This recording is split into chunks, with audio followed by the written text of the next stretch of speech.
Okay, so as we transition to our next presentation here, we're going to shift into discussing the Fiducia Part 363 and really kind of give consideration, as I mentioned, to those that are approaching that $500 million asset threshold. As I mentioned, Greg Clausen and Brian Cheese will also be presenting with me today. And the format for today's presentation is going to be more of a moderation by myself between Brian and Greg. All right, so here's the presenters today, Greg, Brian, and myself. We've got our contact information that you can certainly reach out to any of us on this topic if necessary. We'll also have that again towards the end of the presentation. But to kind of give you a roadmap of where we're going to go today, first, before we get into the specifics of the requirements, we're going to talk a little bit about the background.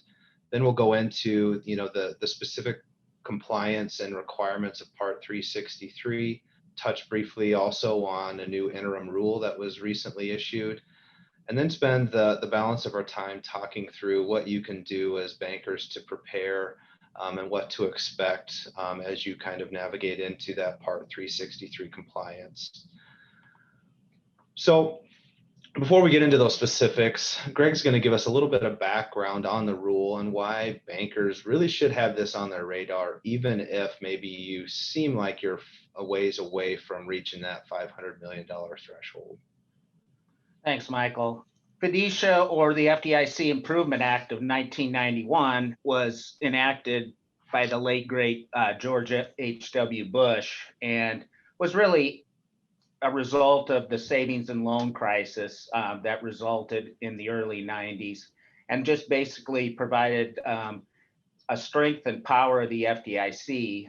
And Part 363 of the Act, the primary requirement of it is the financial reporting requirements under 363, as well as some of the independence requirements and audit committee composition and selection of auditors and that type of thing.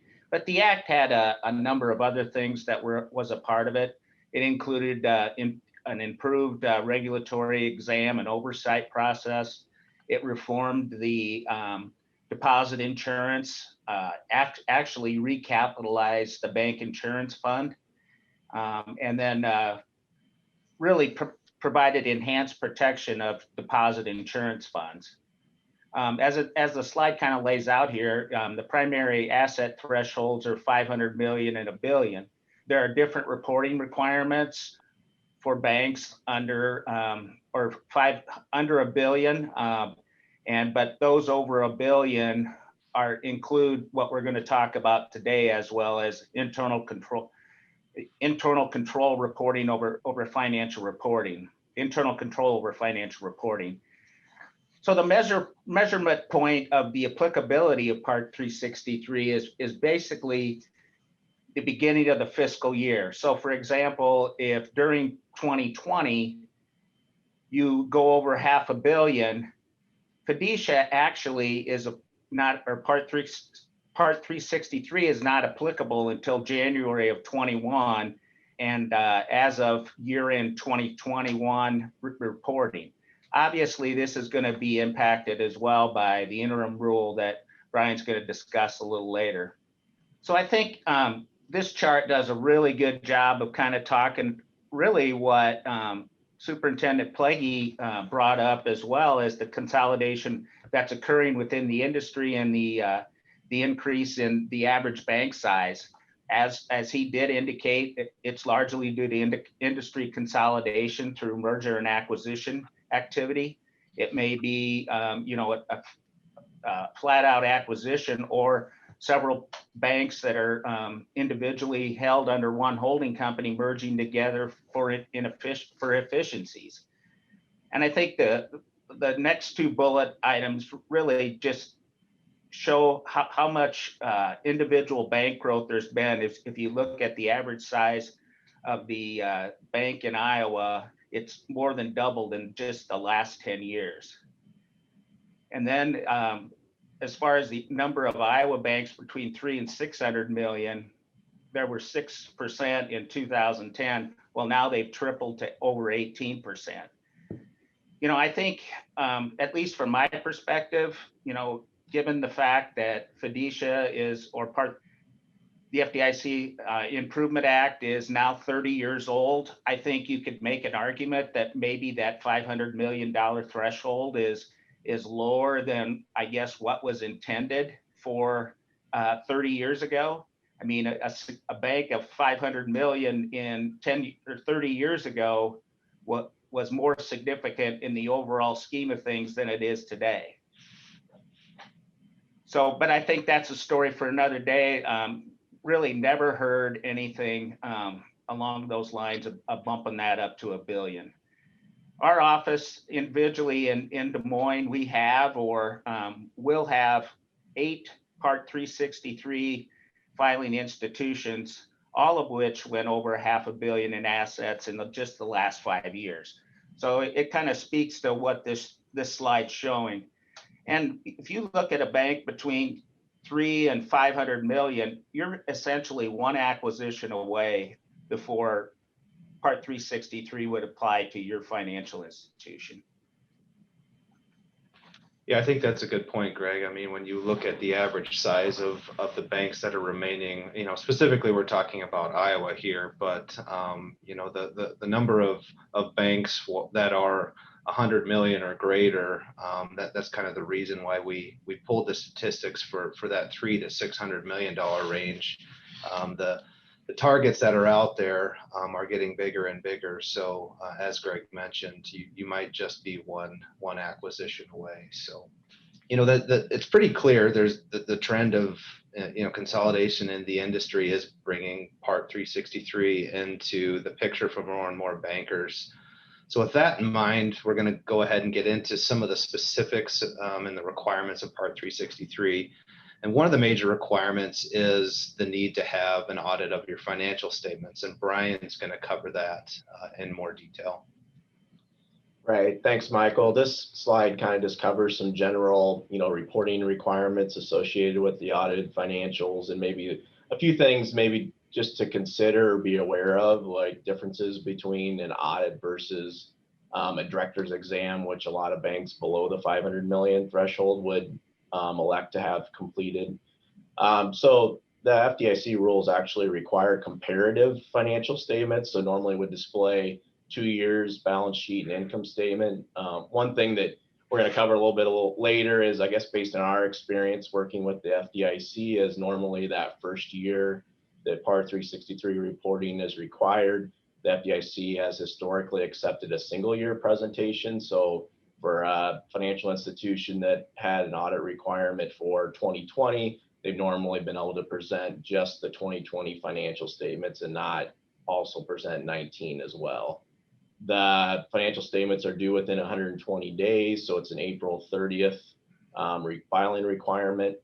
One thing we just want to touch base on, and we aren't going to get into any specifics on this during this presentation, but for those institutions that are FHA lenders that are over 500 million, there's potentially some additional compliance testing requirements that are out there. So we would just suggest, if you are an FHA lender over 500 million, have some discussion with your auditors to make sure to see if those do apply, and if so, make sure you're covered in that area.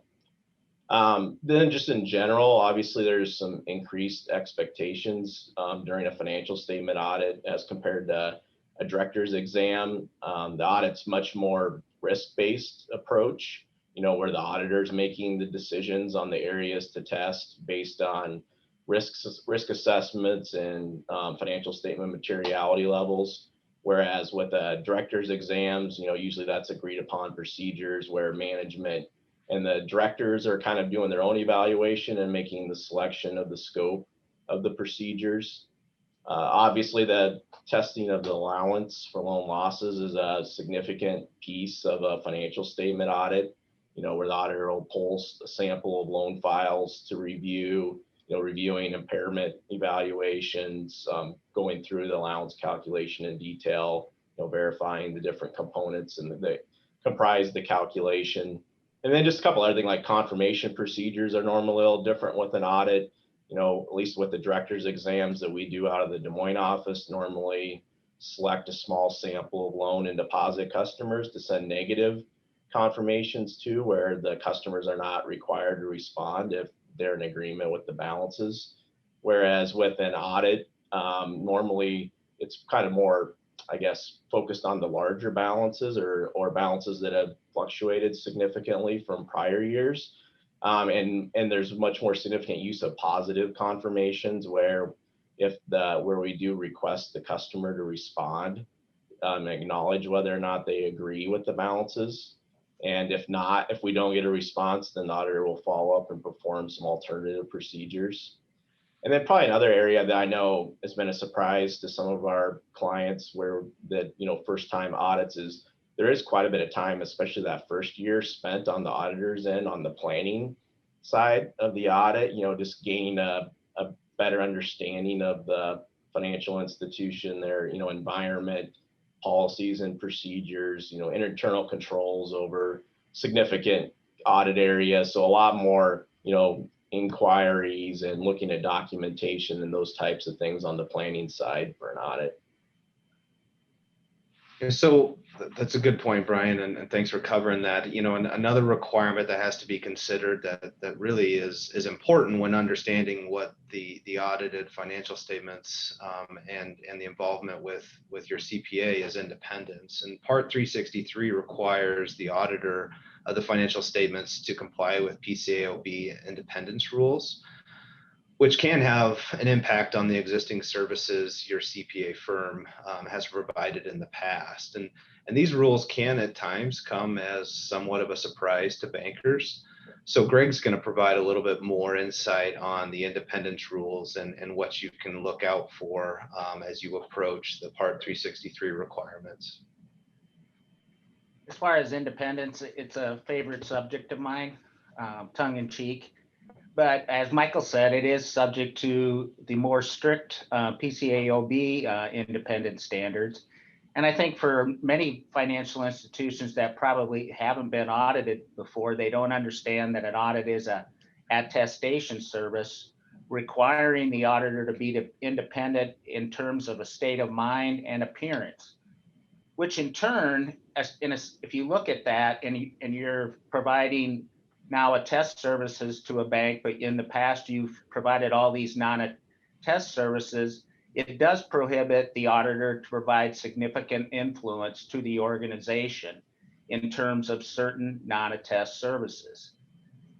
So the first one and probably the most significant hurdle for our clients, particularly those that have never been audited before, is the auditor cannot prepare or assist in preparation of the financial statements.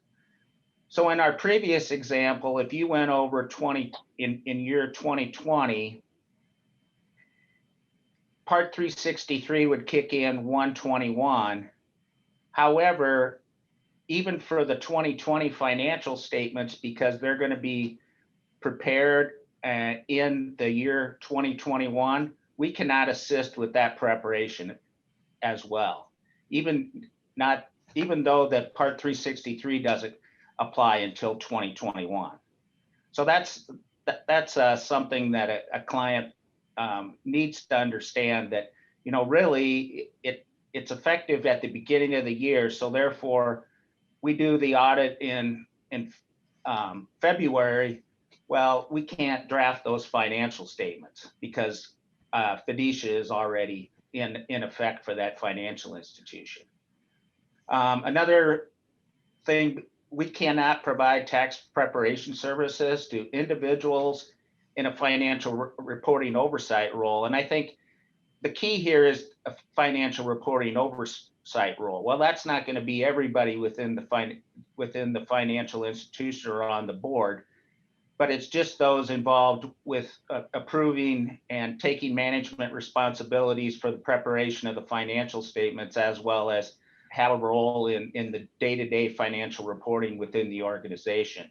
This particular provision has caused some angst with the preparation and tax services, because a lot of our clients both on the management side, you know, a CFO, CEO, president, chairperson, or something like that, and even ownership, we prepare their tax returns.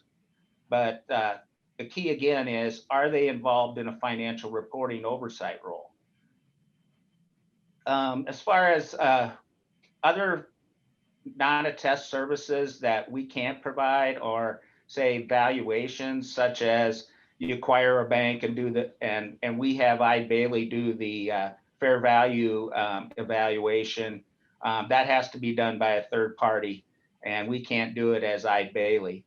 Internal audit, maintenance of depreciation records, preparation of the deferred tax calculation, and providing necessary guidance there. It's pretty strict relative to the PCAOB side, rather than, and that really doesn't flow into audits of banks under 500 million. Interestingly enough, we can provide tax preparation services for the bank and the bank holding company, but there are certain non-attest services that we can provide. And the biggest thing is, all non-attest services must be communicated by us to the audit committee and therefore approved. This is generally in the form of an engagement letter to the audit committee, and then our annual independence communication letter to the audit committee. And within those, particularly within the engagement letter, management of the organization must accept the responsibility for all decisions, oversight, evaluation, results, and internal control over the non-attest services provided by us. As far as some of these other non-attest services that we can provide, cost segregation studies on new buildings or in the time of an acquisition, core contract negotiation, loan file review if structured properly, and I will get into that later, IT exams, compliance exams, and so forth. Again, here the key is those have to be identified in our independence communication in the form of the engagement letter and the independence communication, and approved by the audit committee. Thanks, Greg. So I guess I'll say, as somebody that's been on the opposite side of the desk as a former bank CFO that helped with a Part 363 transition, that those first two requirements, the audit of the financial statements and the independence rules, are probably the two biggest hurdles that a bank and a management team and the board have to get over. The other two requirements that we'll talk about are more administrative in nature, not to say that they're not important, but again, I think the other two, the independence and the audit, are probably the bigger hurdles. But with that said, you do have to form an audit committee, and there is some rules in terms of the composition of that audit committee. And Brian's going to touch base on the audit committee formation and composition next. Right. So as Michael alluded to, all banks with assets above 500 million are required to have a formal audit committee in place. And for the audit committee, all members must be outside directors, and a majority must be independent of management. For any banks that are over $1 billion, all members must also be independent of management. So from an outside director standpoint, would be anyone who is not currently a member of management, or within the preceding fiscal year were an officer, an employee of the institution or affiliate. So in essence, you can't, for your inside directors, where maybe the CEO or CFO or whoever are members of the board, your board of directors, those board members could not be a member of the audit committee as well. I mean, what we normally see is, many cases, the management team members will participate in the audit committee meetings and in the discussions. However, they won't be a formal member or be able to vote on or make decisions. Then the other rule is that a majority must be independent of management. So there's various considerations from an independent standpoint. One would be any board member who has 10% or more ownership. The bank should evaluate whether that ownership interferes with their ability to serve the role as an audit committee member. Also can't have been within the last 3 years an employee or an immediate family member, an executive officer of the bank. Can't have participated in the financial statement preparation within the last 3 years. The person can't have received or an immediate family member received compensation of 100,000 or more, and that compensation would be exclude anything that would be received as a board member or an audit committee member, or for like deferred comp or other retirement benefits. So it would just be kind of any compensation for being a consultant or anything like that would result in that person not being official member of the audit committee. So for the independence rules, the immediate family member definition includes spouse, parents, children, siblings, mother and father-in-law, son and daughter-in-law, brothers and sister-in-law, and anyone who shares that person's home. Can't have be a current internal or external auditor, or within the last 3 years be a partner or employee of a firm and personally worked on the audit.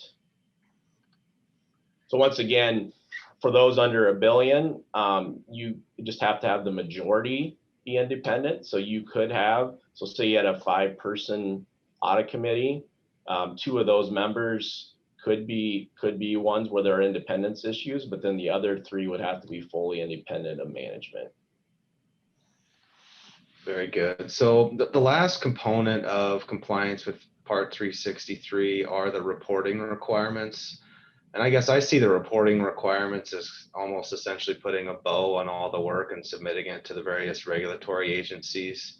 And Greg's going to briefly fill us in there on what this entails and the financial reporting requirements that come with Part 363.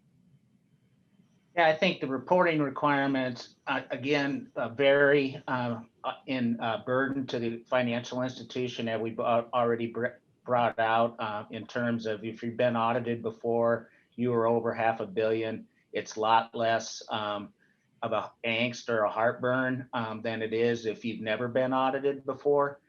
But essentially, as Brian indicated before, it does require comparative audited financial statements. But as he also alluded to, and I've had several times where we provide the current year audited and only a balance sheet only for the prior year prior to Part 363 being required.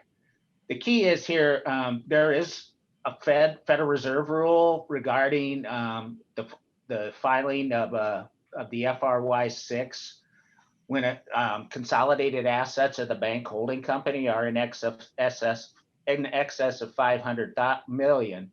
Well, those are required to be consolidated. So essentially, when a bank or bank holding company goes over $500 million, what we're recommending is that we audit consolidated financial statements, which only makes sense. The next thing that needs to be reported is obviously the independent auditor's report that goes along with the audited financial statements. The independent public accountant letters and reports, well, essentially what they're talking about here is the AUC 260 letter on communication to the audit committee, as well as the AUC 265 letter, which is your accountant's report on internal control. Really, these communications are required even if you're under $500 million. So there's really nothing new there. And then as a part of that written communication on to the audit committee, it's essentially disclosing that what the auditor's responsibilities are, the scope and timing, compliance with ethics, significant estimates, significant accounting policies, whether or not there were any uncorrected or corrected misstatements, any disagreements with management, and those types of things. Again, those are required now for all current audit clients or banks that are audited. And then same thing with any written communication on any significant deficiencies in internal control or a material weakness in internal control. Nothing really changes there.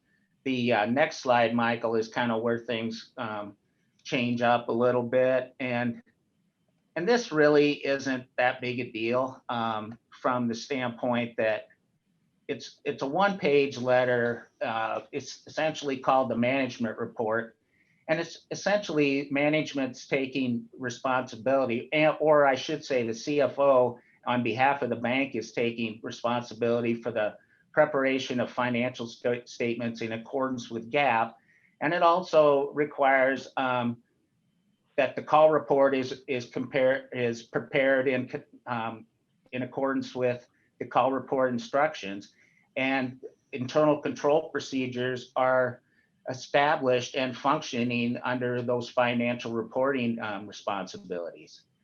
And then the next part where it talks about compliance with laws and regulation, two law or regulations are specifically mentioned within the management report in the first paragraph, and that's insider loans and dividend restrictions. If any financial institution for some reason is under any dividend restrictions, those are pretty far and few between, but we have had that before. But the next paragraph of the management report is essentially that management has complied with the laws and regulations within the industry, as well as specifically, once again, mentions insider loans and dividend restrictions. And it does mention as well as at both the state and federal state level, because your minimum capital standards at the state level or the methodology of measuring the state capital ratios are just a little bit different than how they are under prompt corrective action. As far as the management report, it needs to be signed by the CFO or equivalent. Yes, that's true, but it should be by the bank, because the essentially fiducia, the management report is for an insured depository institution in excess of $500 million. So in that management report, you're presenting them consolidated financials, but the CFO of the bank should sign it. Now, usually 99.9% of the time, they're one and the same. Very good. So it wouldn't be 2020 if we didn't have some type of relief provided or a caveat to throw out there. And recently, just within the last, I think 30 days, the FDIC released an interim final rule to provide just that relief to the requirements that were just covered for those institutions crossing that 500 or $1 billion asset threshold. And Brian's going to cover this interim final rule and the components of relief that the FDIC is providing to those institutions in response to some of the COVID-related stimulus. Right. So as Michael had indicated, this interim final rule did just come out within the last few weeks, to provide some relief with the significant number of financial institutions that have gone over that 500 million asset mark in 2020 with, the inflated balance sheets that we've been touching on in the other presentations today. So under this rule, it does allow banks, when determining the applicability for 2021, to use total assets as of December 31 of 19. As Greg had touched on earlier, normally when evaluating the audit requirements for 2021, you would look at your 12/31/2020 assets. But under this interim final rule, it will allow you to go back to December 31 of 2019.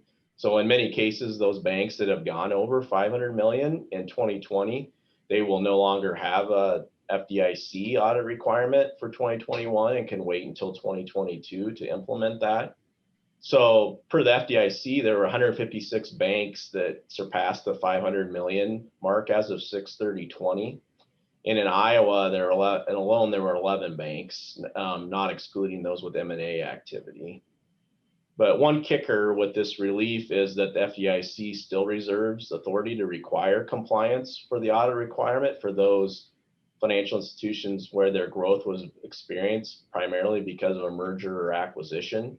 So for any financial institutions that have gone over 500 million in 2020 and had an acquisition as well, that'll be something you want to discuss with your auditors and to help conclude whether the audit requirement is still applicable for 2021. Greg touched base on this earlier, that the Federal Reserve does have an audit requirement for holding companies with consolidated assets in excess of 500 million. So this interim final rule does not remove that requirement by the Fed.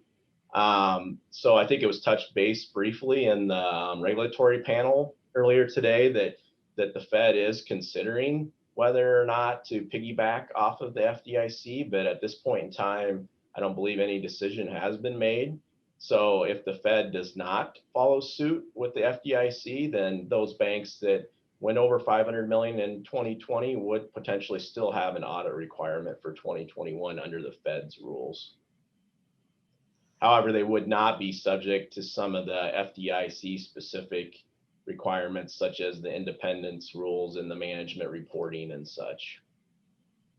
Very good. So with the balance of the time we have left, we're going to spend some time talking about what you can do to prepare and what to expect. It's clear that the process is somewhat onerous, especially if you haven't had a financial statement audit completed in the past. And so it's you know, it should be given the appropriate time and consideration as you move towards that transition to compliance with the rules of 363.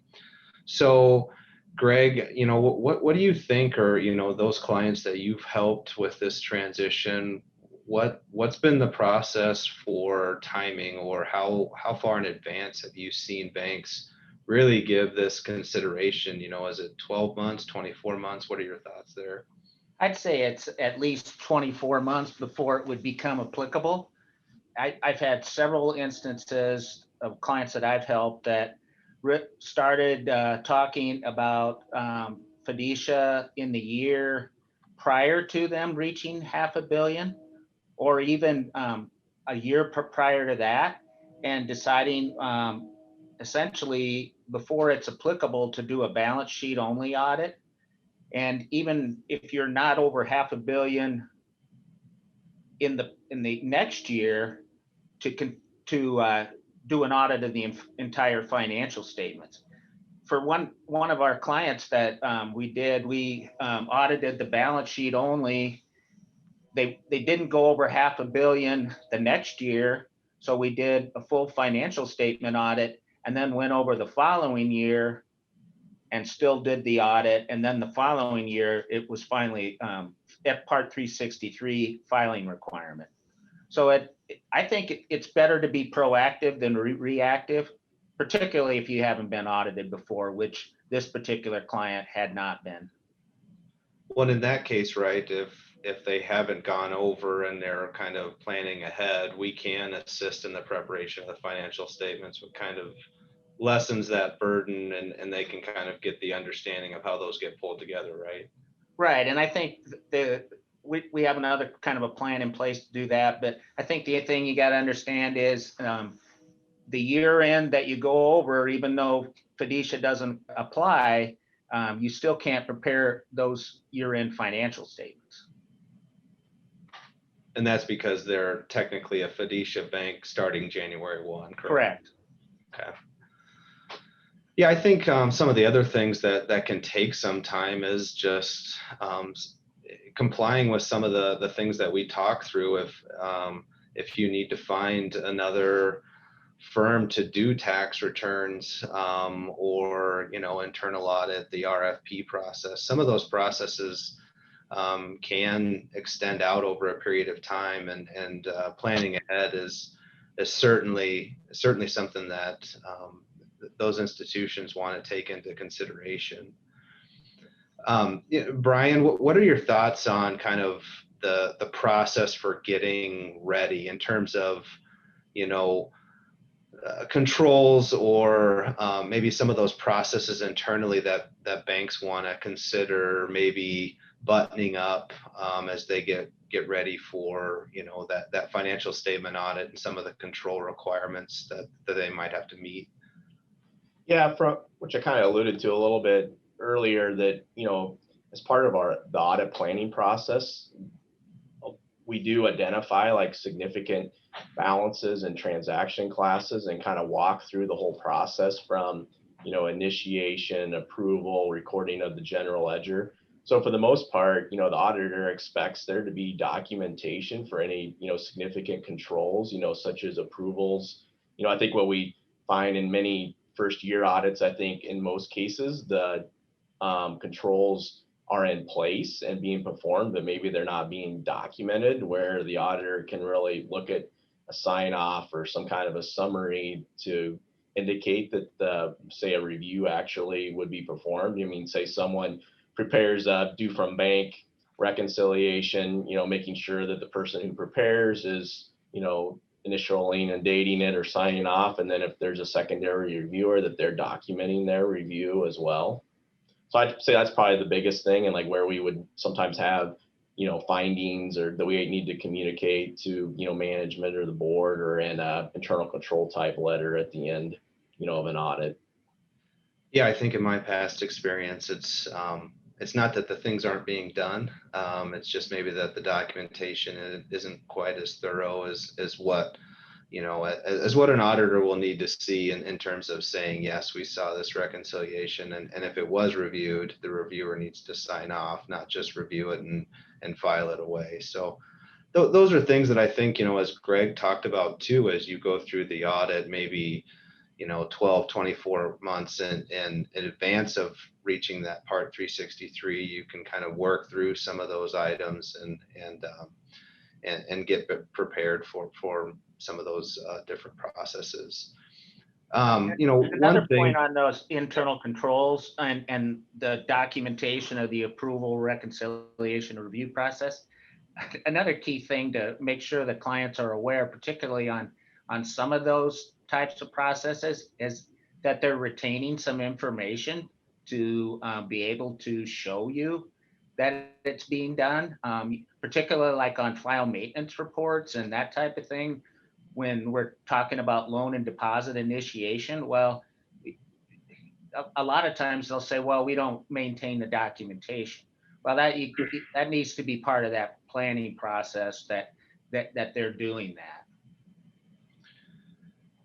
Yeah, and Greg, you had mentioned, under the independence rules, structuring loan review so that it was, I guess in Eide Bailly's case, specifically in our Des Moines office, many of our clients have grown up with us, and we've done loan review for them, whether or not they also had a financial statement audit or not.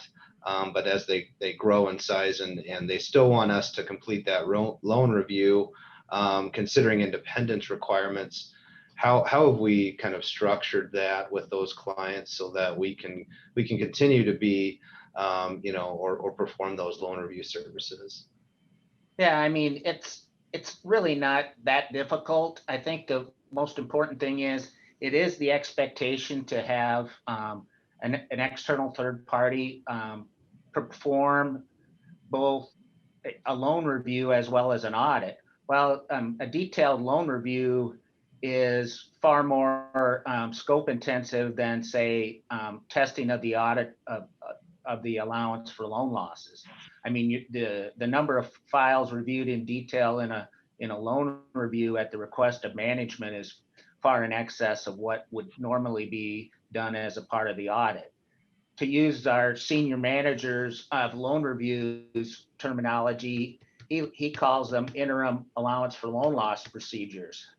And essentially, that's done sometime during the year of the year-end audit, preferably in the second half of the year, and essentially allows us to perform that deep dive on the loan portfolio, but then also rely on that again at year-end testing. So if normally we would look at 20 loan files or 15 loan files at final, we would probably cut that back to maybe update what we found during our interim loan review procedures, and then choose some, and then look at the change in the portfolio from that time of year when we did that, and plan our detailed review as well as overall analysis around that. Currently, our office, we do have 8 Part 363 filers, and we do this interim type loan review procedures for 4 of those. And essentially, what we don't really do as a part of that is issue a formal engagement letter that is binding us. We're truly using this for the year-end allowance testing.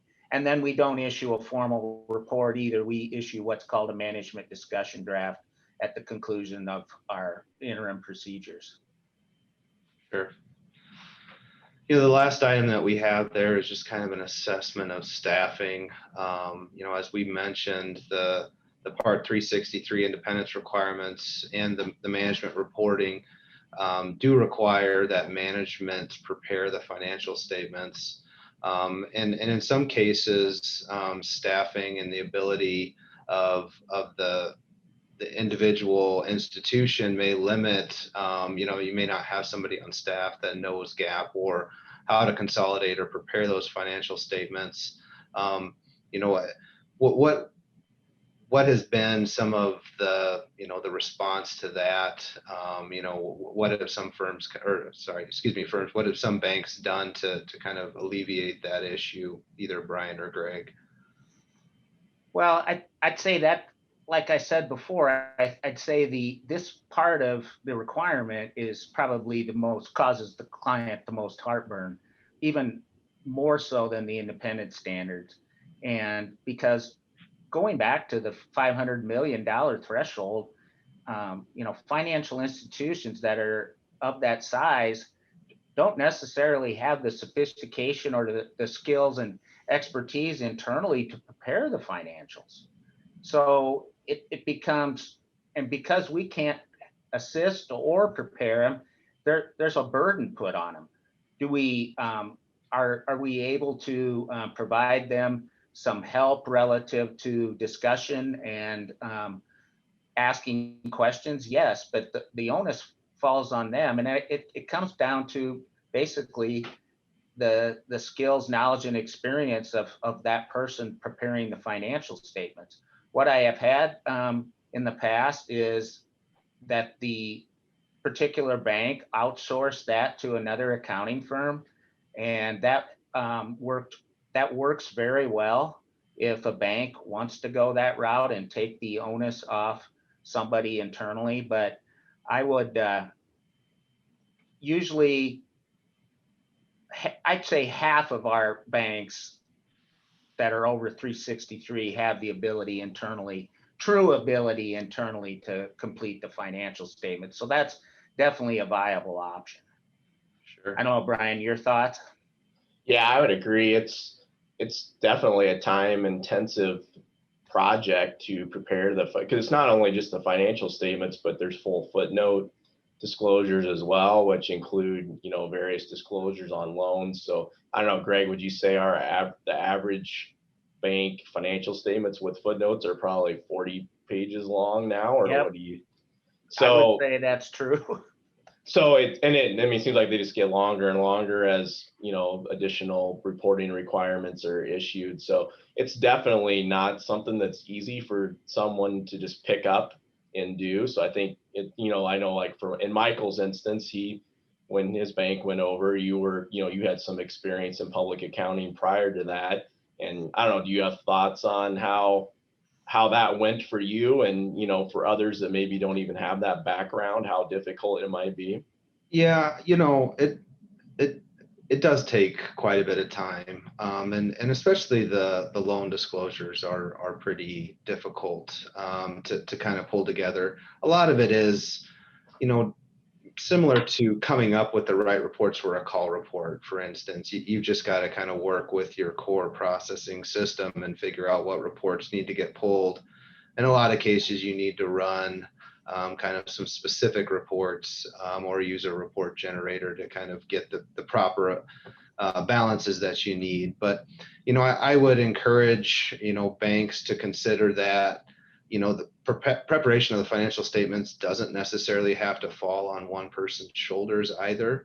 If you have a senior lender or somebody that's preparing your allowance for loan losses, they may be the ideal person to pull together the loan disclosures.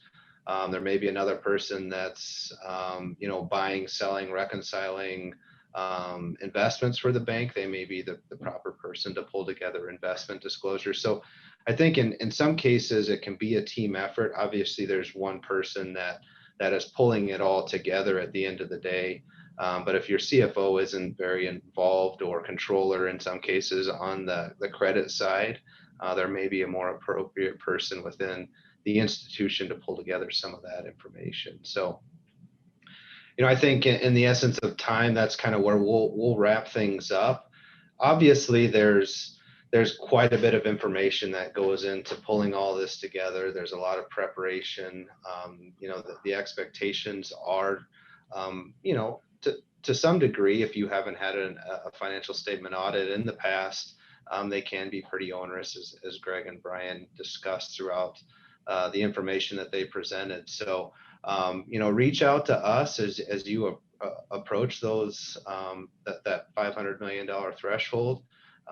As Greg mentioned, we do have a significant amount of experience, not only in our Des Moines office, but across the firm, in working with not only those that are approaching the 500 million asset threshold, but also the $1 billion asset threshold. So with that, I'd like to thank everyone for joining us today. Thank you to all of you that attended. We appreciate your time, and good luck with the rest of the year, and stay safe and take care.